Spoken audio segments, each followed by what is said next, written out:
Assalamualaikum warahmatullahi wabarakatuh. Selamat pagi semuanya. Kali ini saya akan presentasikan UTS dari analisa berorientasi objek, yaitu dalam mempresentasikan use case diagram dan membuat flowchart dari soal UTS tersebut.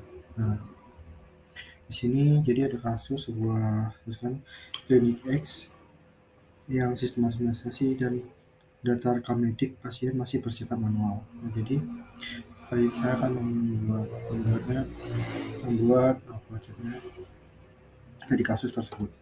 Itu pertama dari pasien. Nah, jadi pasien di sini ada pasien, kita bakal ada pasien baru dan pasien lama. Jadi pasien yang baru datang itu langsung untuk teman-teman langsung menuju ke pendaftaran. Nah, di sini jadi pasien yang pernah berobat sama belum ini bakal.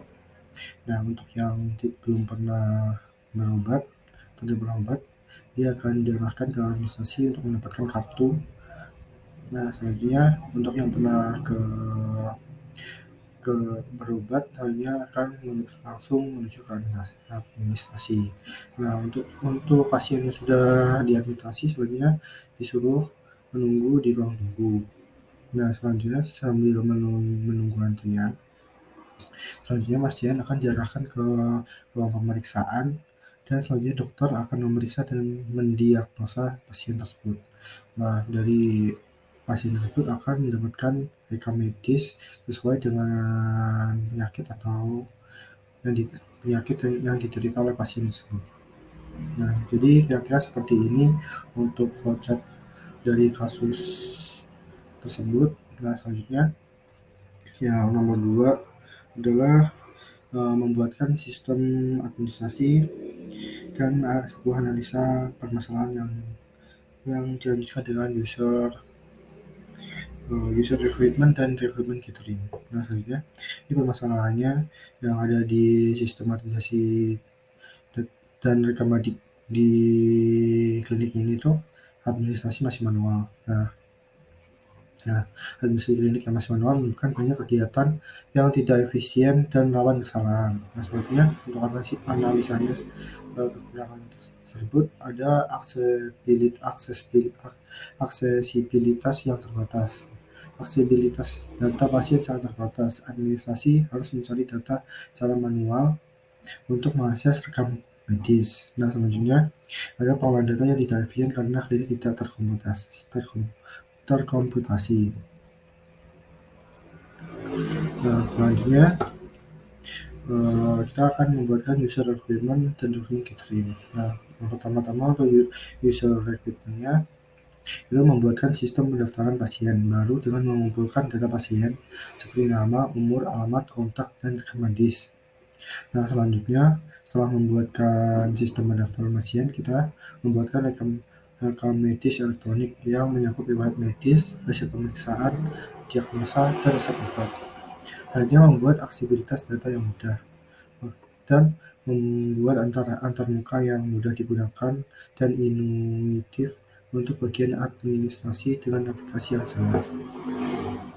Nah, selanjutnya untuk recruitment gathering-nya, pertama-tama kita melakukan observasi langsung terhadap proses klinik yang ada untuk mengidentifikasi masalah dan kesulitan yang dihadapi dalam pengolahan data pasien dan administrasi tersebut. Nah, selanjutnya setelah melakukan observasi, kita melakukan wawancara dengan bagian administrasi klinik untuk memahami proses administrasi dan kebutuhan yang diharapkan dari sistem terkomputasi tersebut. Nah, selanjutnya setelah itu kita akan berdiskusi dengan dokter dan tenaga medis untuk mengetahui persyaratan khusus mereka dalam hal pencatatan rekam medis, diagnosa, dan manajemen perawatan pasien. Selanjutnya kita akan melakukan survei dan kuesioner pada pasien untuk mengetahui apa yang diinginkan pasien dan gimana yang dirasakan pasien tersebut. Oke, selanjutnya untuk user recruitment dan recruitment sudah selesai. Selanjutnya kita akan membuatkan use case diagram dari kasus tersebut. Nah, di sini use case diagramnya yaitu ada aktor, aktornya itu di sini aktornya ada pasien, administrasi, dan dokter. Nah, pertama-tama untuk sistemnya Sistemnya ada pendaftaran, data pasien, pemeriksaan, dan rekam medis. Nah, dari pasien tersebut akan melakukan pendaftaran. Nah, pendaftaran ini akan diinputkan oleh admin atau administrasi. Nah, dari tersebut pasien juga akan menginputkan data pasien. Nah, data pasien ini juga ya bisa diakses oleh administrasi maupun dokter. Selanjutnya, pasien akan melakukan pemeriksaan. Nah, pemeriksaan tersebut dilakukan oleh dokter dan rekam medis. Nah, dari hasil pemeriksaan tersebut, pasien mendapatkan rekam medis yang telah diinputkan oleh dokter tersebut.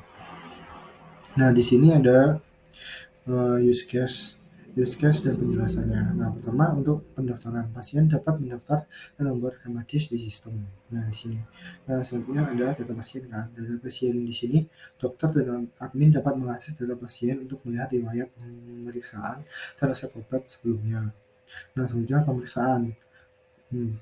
Use case-nya pemeriksaan dan penjelasannya adalah dokter dapat melakukan pemeriksaan pasien, menginput dan mendiagnosa dan memberikan resep. Nah, selanjutnya yang terakhir ada rekam medis. Admin dapat mengakses informasi terkait rekam medis pasien yang telah diinputkan oleh dokter.